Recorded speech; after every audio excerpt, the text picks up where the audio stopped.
The call came in at 6:42 a.m., just as dawn cracked the sky over Crescent Heights. Officer Daniel Brooks was halfway through his morning coffee when his radio crackled with a sharp burst of static, followed by a voice he didn't recognize, urgent, shaky, and terrified. Unit 12. We need immediate backup, near Old Baxter Road. K9 Koda is down. Repeat, Koda is down. Daniel dropped the cup. Porcelain shattered across the station floor as every head in the room whipped toward the speaker. Koda wasn't just any police dog. He was the department's pride. 7 years old, brave, disciplined, with instincts better than most officers, including Daniel himself. And he was Daniel's partner. For the past 5 years, they'd ridden every shift together. The radio repeated the message, even more frantic this time. He collapsed, won't move, breathing irregular. Someone get Officer Brooks. Daniel didn't remember standing. He didn't remember running. One moment he was frozen in disbelief, and the next he was sprinting toward his cruiser, heart hammering against his ribs with sickening force. "Koda, buddy." "Hold on," he gasped as he slammed the door shut and tore out of the parking lot, lights flashing. The drive to Old Baxter Road was a blur of sirens and adrenaline. By the time he skidded onto the gravel shoulder, 2 patrol units were already there. One officer waved frantically. "Brooks, this way!" Koda lay on the ground near the tree line, his body trembling violently despite the cold morning air. Frothy saliva clung to the edges of his mouth, and his breaths came out in thin, uneven shudders. Daniel dropped to his knees. "Koda. Hey boy, look at me."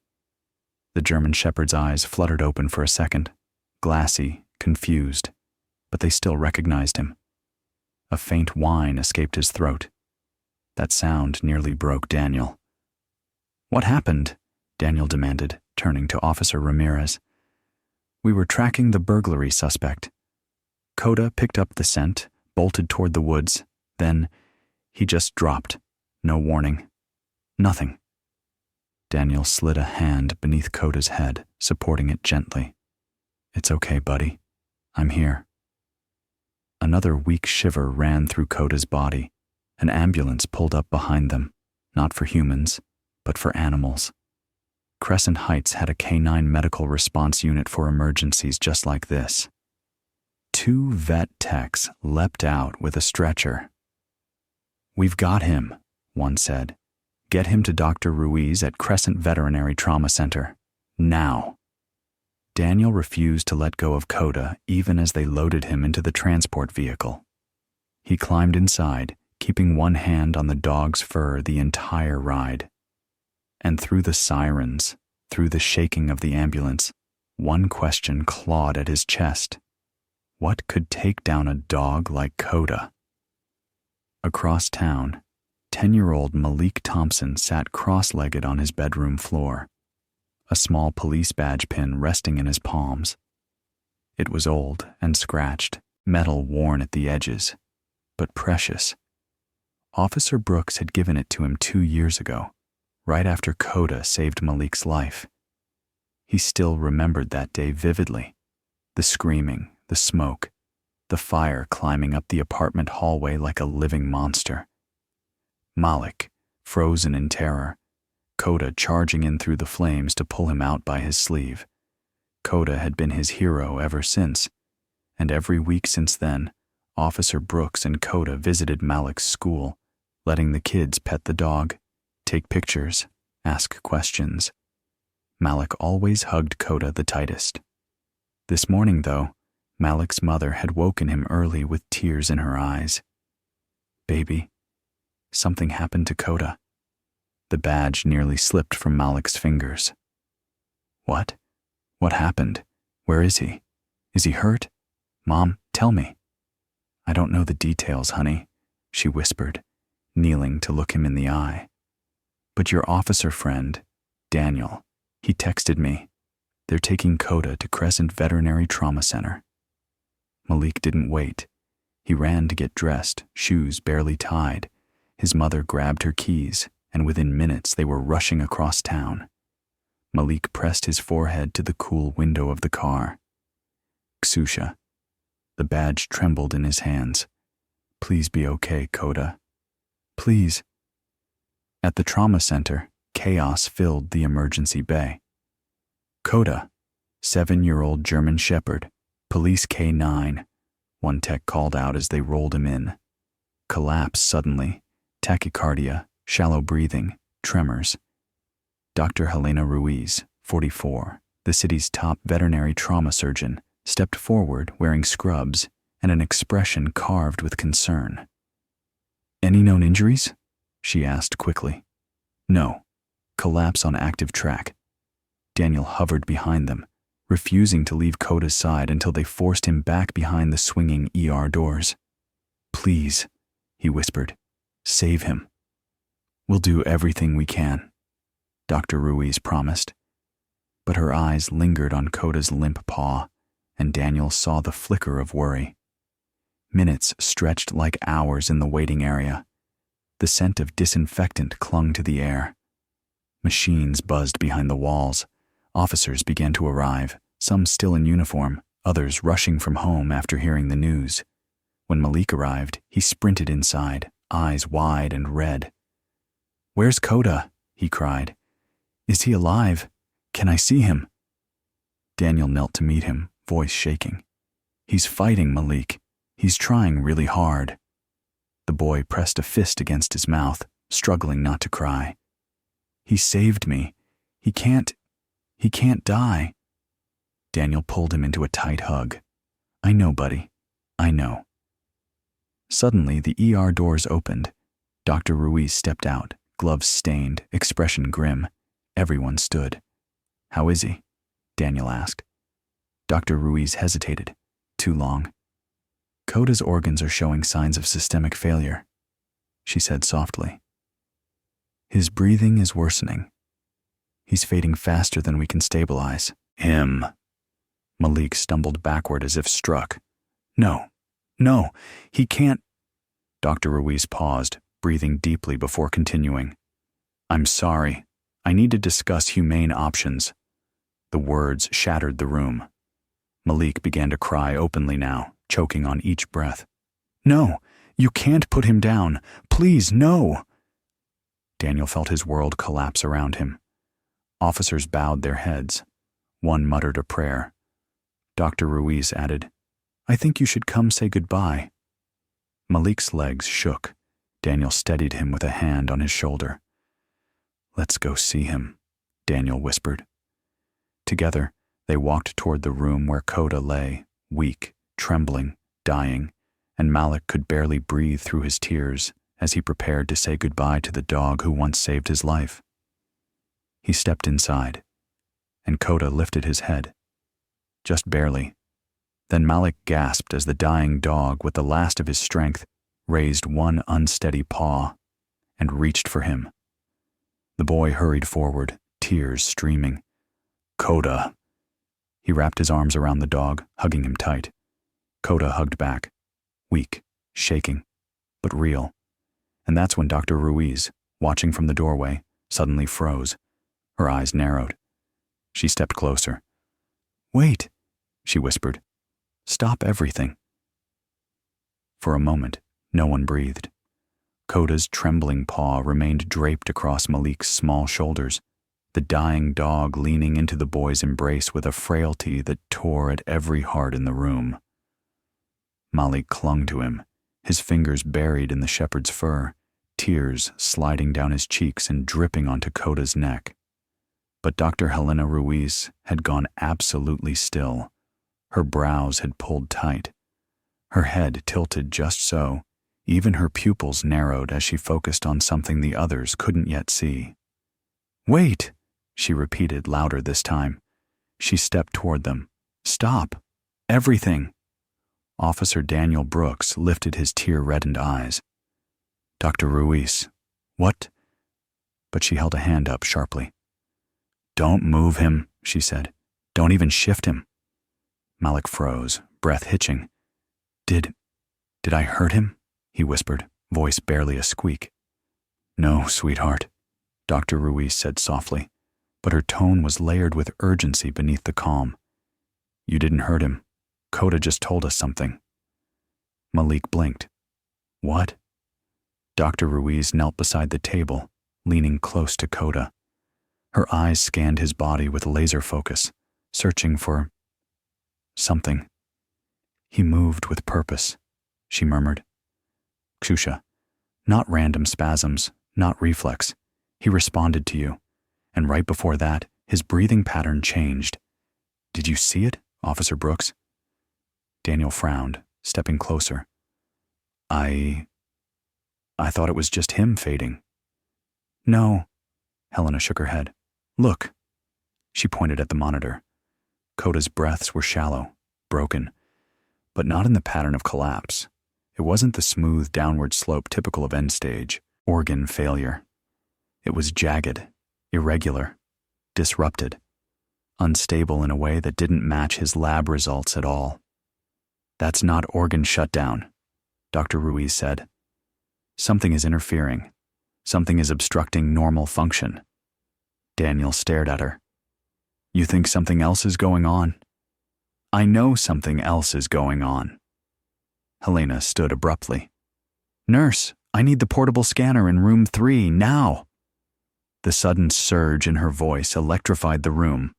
Officers who moments ago were bracing for death now exchanged startled glances. Malik's eyes filled with desperate hope. You can help him, he whispered. Dr. Ruiz crouched so she was eye level with him. I don't know yet, Malik, she answered honestly. But I'm not giving up. Not while he's still fighting this hard. He nodded, wiping his face with his sleeve, refusing to let go of Koda's paw. 2 nurses hurried in with a rolling ultrasound cart.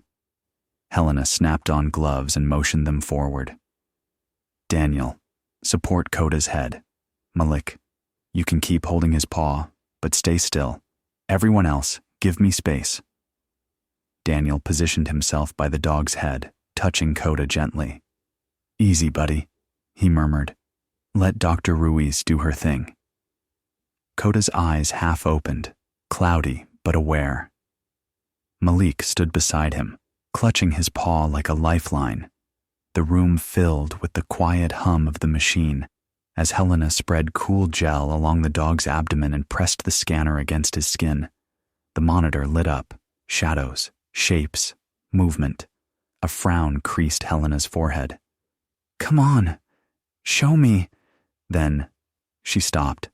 Her breath hitched. Oh no, oh my God. The nurse beside her flinched.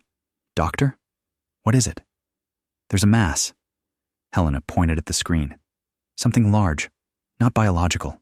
Look at the density. Daniel's pulse spiked. You mean, like a tumor?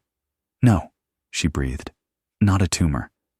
She adjusted the image, zooming in until the black and white shape sharpened. Malik leaned in, eyes widening at the strange, metallic-looking blur inside Koda's body. What is that? He asked. Helena swallowed. A foreign object, a big one, lodged dangerously close to his diaphragm. Daniel's jaw dropped. He didn't swallow anything. Could he have been shot? No bullet, Helena said quickly. Wrong shape, wrong location. But it's something sharp, something embedded. Her voice trembled with the weight of understanding.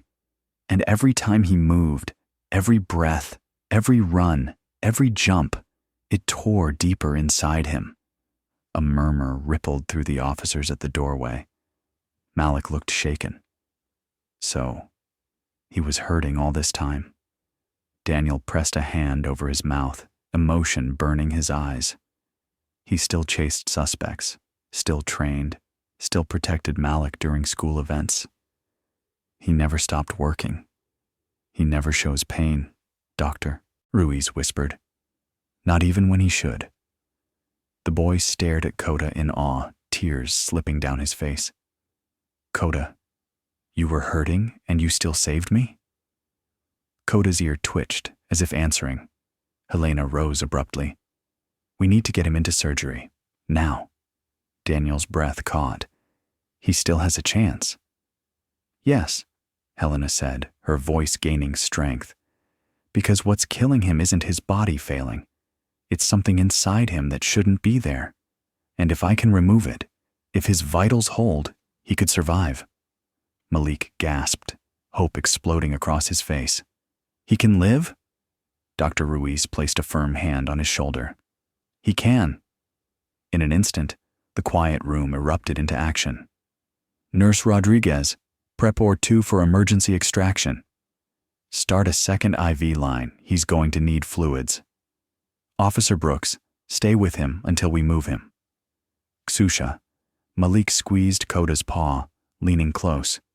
You hear that? You're not done. You're not going anywhere. Koda gave the smallest exhale, warm against Malik's hand. A promise. 5 minutes later, the hallway outside OR 2 buzzed with urgent energy. Officers lined the walls, forming a silent corridor of blue uniforms. Some held hats to their chests. Others whispered prayers.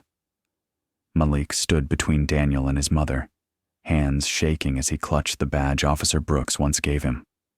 The surgical team wheeled Koda down the hall, monitors attached, oxygen masks secured, IV lines flowing. His eyes remained barely open, but when Malik stepped forward, Koda's gaze shifted toward him. Helena noticed. He's still responding, she murmured. Good boy. Stay with us. A nurse pushed the swinging doors open. The surgical lights inside glowed sterile white. Let them say a quick goodbye, Helena instructed. A moment only. Daniel leaned over the table, pressing his forehead to Koda's. You fight, you hear me? His voice cracked. Come back to me, partner. Koda blinked slowly. Malik stepped up next. He placed both hands on the shepherd's paw. Koda, I love you, he whispered. I'll be right outside. I won't leave. Koda's paw twitched, the tiniest, most determined movement. Helena swallowed hard. That's enough. He's slipping again. Let's go. They wheeled him inside, and the doors shut with a soft but terrifying click. Through the glass window of the OR control room, Malik watched as Dr. Ruiz took her position. Her face was transformed, focused, intense, the look of someone about to wrestle life away from death. Nurses handed her instruments. Machines beeped warnings. Koda lay motionless beneath the lights.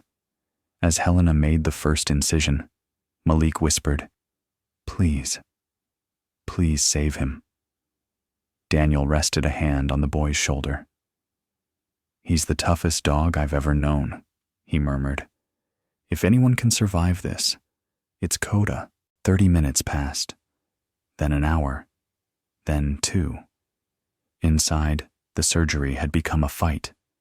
A brutal, delicate struggle to remove the jagged object without losing the dog beneath it. At one point, alarms blared. Nurses scrambled. Helena barked orders with ruthless precision. Malik buried his face in Daniel's sleeve, shaking with sobs. What's happening? Is he dying? Daniel tightened his grip on his shoulder. He's fighting, Malik. That's all he knows how to do. The alarms slowed, then steadied. Helena continued. Another hour passed. Exhaustion etched itself across every face in the waiting area. And then at last, finally, the OR doors swung open.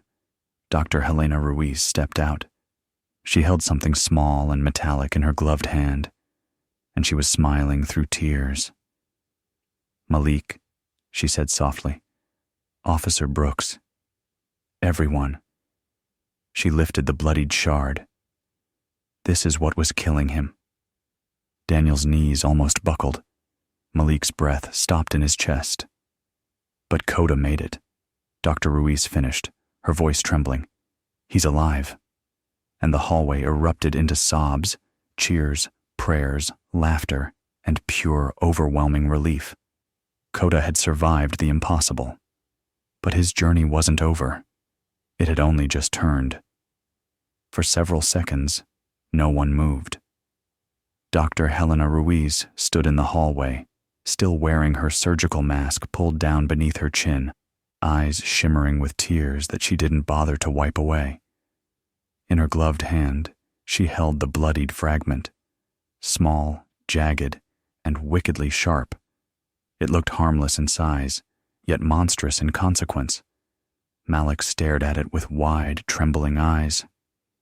That was inside him? Helena nodded. For months, maybe longer, every time he ran, jumped, barked, every breath, it tore into him again. Daniel swallowed hard.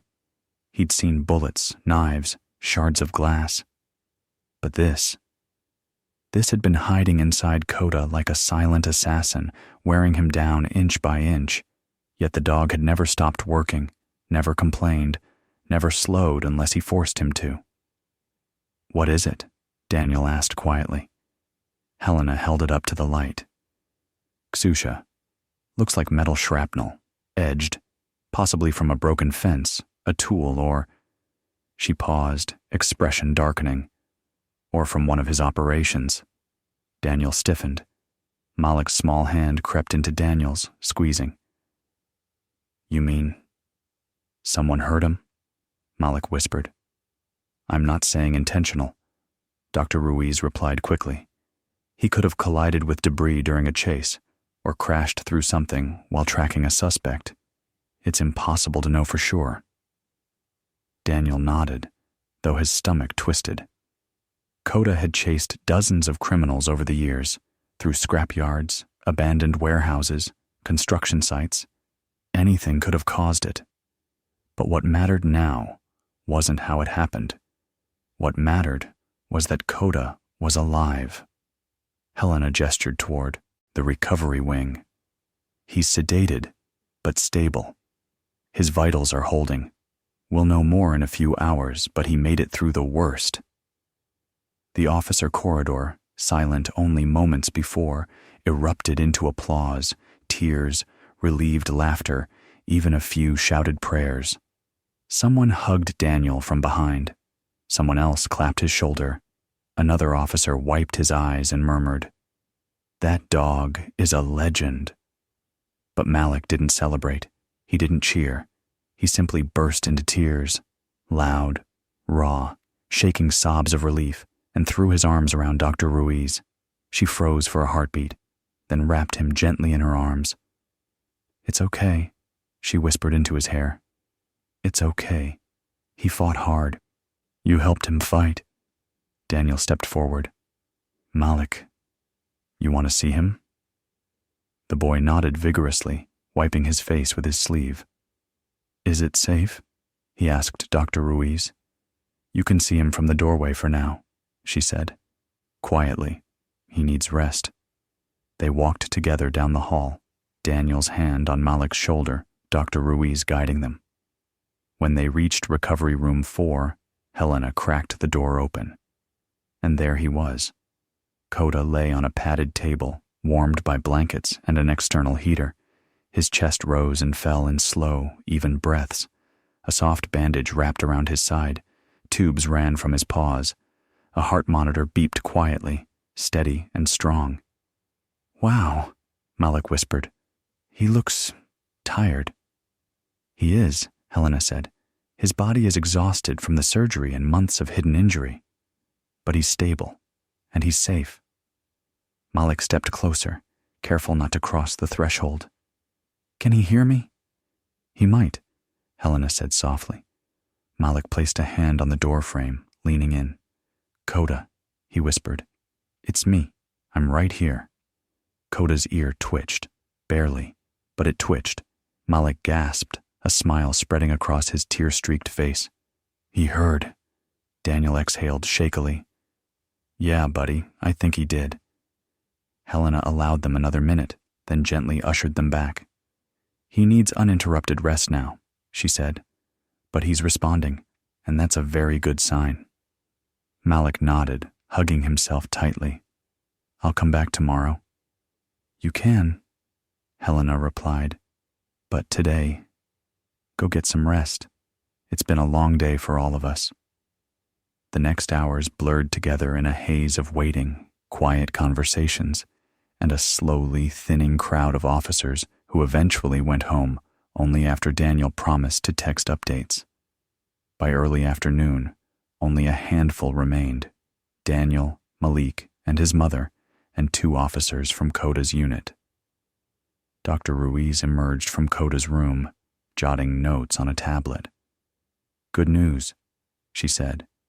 "He's maintaining temperature, blood pressure stable, no new internal bleeding." Daniel let out a long breath. He didn't realize he'd been holding it.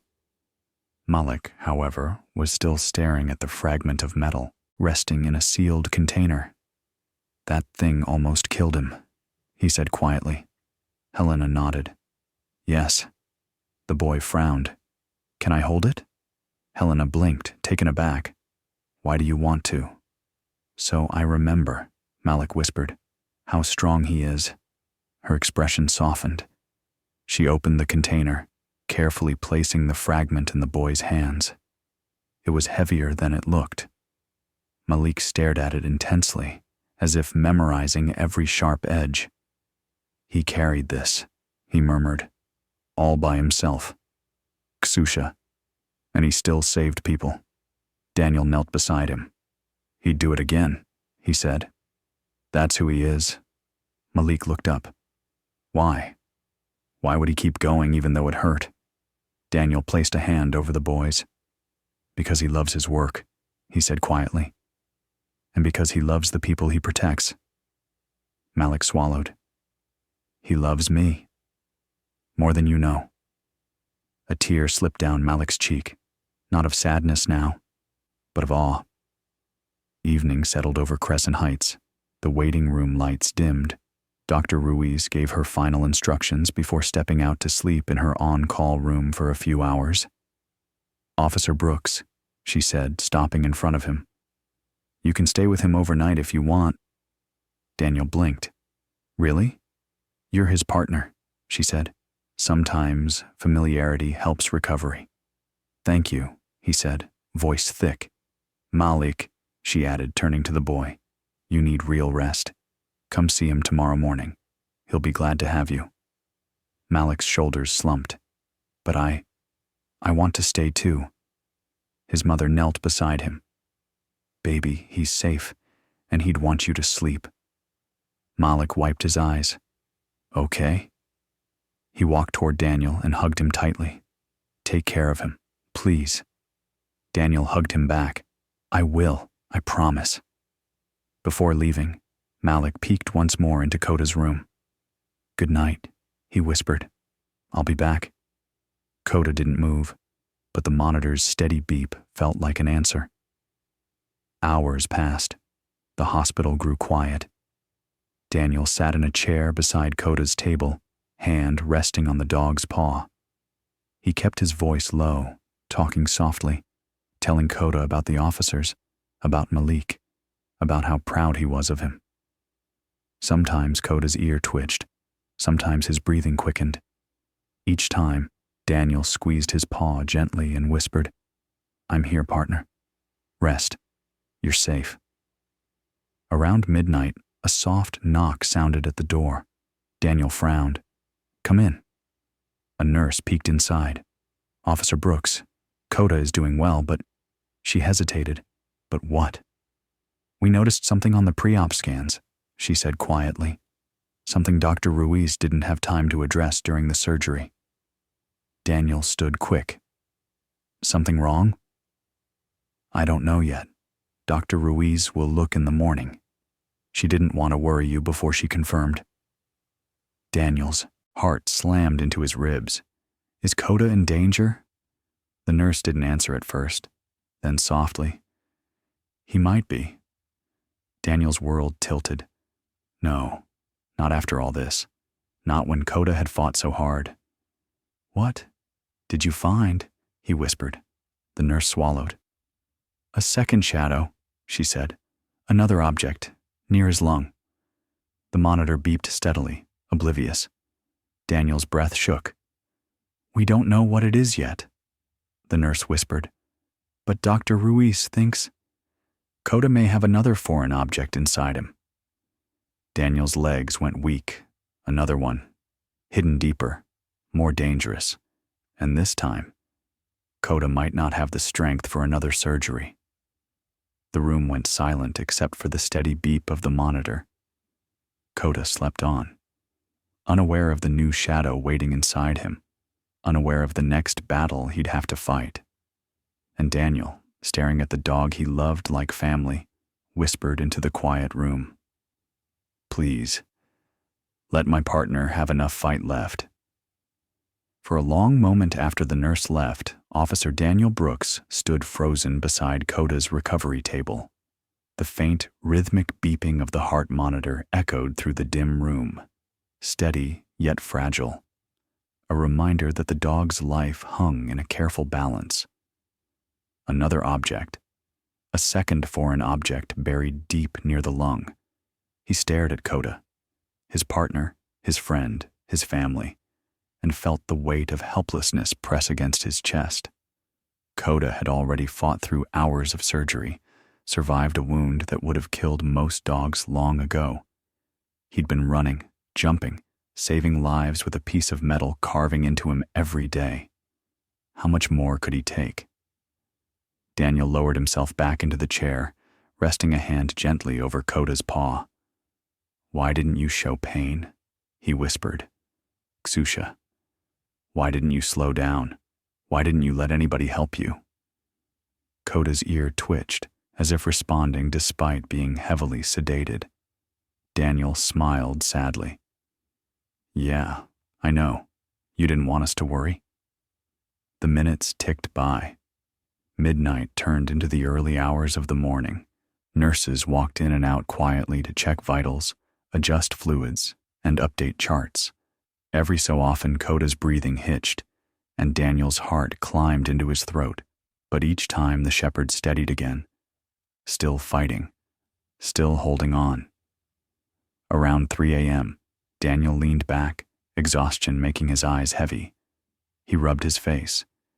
He hadn't slept properly in nearly a full day, but he refused to leave Koda alone. He'd stay here until morning, until Dr. Ruiz came back, until he knew what that second shadow meant. His head dipped forward, just for a second, just long enough for sleep to grip him. He wasn't aware he'd drifted off until a soft sound stirred him awake, a low, weak whine. Daniel's eyes snapped open. Koda's eyes were half open now, glazed but aware, searching. "Hey," Daniel whispered, straightening. "Hey, buddy. Easy. You're okay. I'm here." The dog's breathing grew shallow and unsteady. His gaze drifted around the room as though trying to understand where he was. "It's all right," Daniel murmured, stroking his head. "You made it. You're safe now." But Koda's whining grew louder, more distressed, as though something deep inside him ached. Daniel's stomach tightened. Was this the second object? Was it shifting, moving, hurting him? "Koda, shh. It's okay," he whispered. "You're okay." He pressed the call button for a nurse. Within seconds, one hurried in. "Is he awake?" "Barely," Daniel said. "But he's in pain. Something's wrong." She quickly examined the monitors. "Vitals aren't dropping, but he's definitely uncomfortable. I'll get Dr. Ruiz. She told me to wake her if anything changed." Minutes later, the door flew open. Dr. Helena Ruiz strode in, still wearing her on-call scrubs, hair pulled back, eyes sharp, despite how little she'd slept. "What's happening?" "Pain," Daniel said immediately. He woke up whining. Helena approached Koda, placing a hand on his side. "Easy, boy." Koda whined again. His breathing stuttered. "He shouldn't be feeling this level of discomfort," she murmured. "Not with the sedatives." She checked the monitors herself, then moved quickly to the other side of the table. "His lung rhythms," she whispered. "They're uneven." Daniel felt his pulse spike. Helena, is it the second object? Her silence answered him. Is he dying? He asked. No, she said firmly. But we can't leave this alone. It's irritating the lung tissue. It could cause collapse. It could lead to infection. We have to act. Daniel swallowed hard. Another surgery? Yes. But I know. Helena met his eyes, and he saw the fear hidden behind her professionalism. But if we don't remove whatever is inside him, it will kill him. Maybe not today, maybe not tomorrow, but soon. The room felt colder. Daniel placed both hands on the table, leaning forward. Can he survive another surgery tonight? I don't know. Helena's voice softened. But Koda is strong, and he's still fighting. That tells me something. What? That he wants to live. Daniel's throat tightened. Koda weakly lifted his head and nudged his paw forward, touching Daniel's arm. It was all the confirmation he needed. Daniel brushed a hand along the dog's cheek. Okay, partner, if you're willing to fight, I am too. Helena nodded once. Prep the operating room again. We're doing this now. By sunrise, the hospital hallways felt like a scene from a different day. Officers began trickling back as word spread. Koda needed a second emergency surgery. It was serious. It was risky. And his chances were lower this time. They gathered quietly, outside Recovery Room 4, whispering prayers and worries to each other. At around 6 a.m., the front doors swung open. Malik burst inside. Kasusha. His hair was messy, his backpack half unzipped, his shoelaces loose. He must have run the whole way. Where is he? He gasped. Where's Koda? Daniel stepped forward and knelt so he was eye level with the boy. Malik. He's strong, but he needs another surgery. Malik's face drained of color.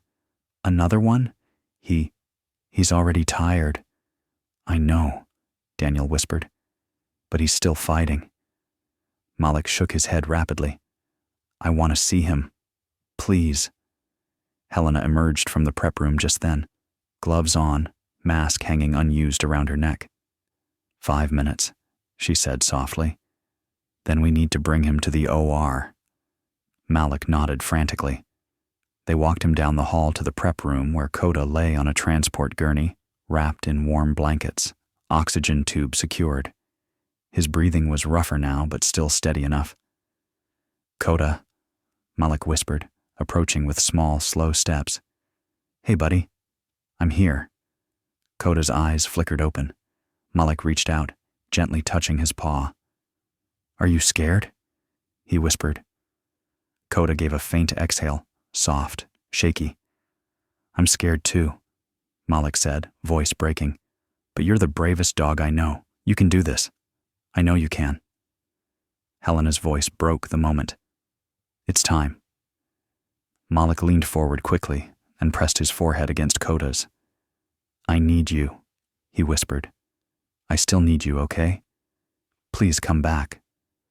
Koda's paw twitched, curling weakly around Malik's fingers. And then Dr. Ruiz gently motioned for everyone to step back. They wheeled Koda away. Malik stood frozen in the hallway as the doors to the surgical wing swung shut, tears silently streaming down his cheeks. Daniel placed a hand on his shoulder. This dog would walk through fire for you, he murmured. You know that. I just want him to live, Malik whispered. That's all.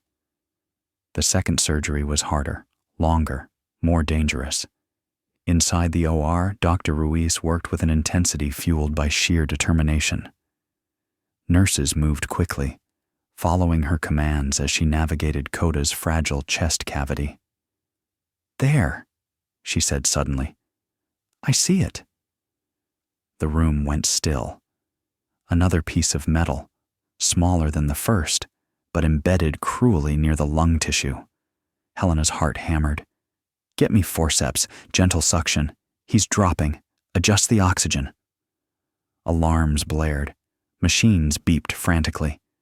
Koda's heartbeat wavered. Not now, Helena whispered. Not when we're so close. Another alarm. Come on, boy, stay with me. She steadied her hands, angled the forceps, and grasped the metal. It resisted. She adjusted, pulled again. The object slid free. Got it! The room erupted into motion, stabilizing vitals, regulating airflow, adjusting fluids. Slowly, the alarms faded. Breathing steadied. Heart rate evened.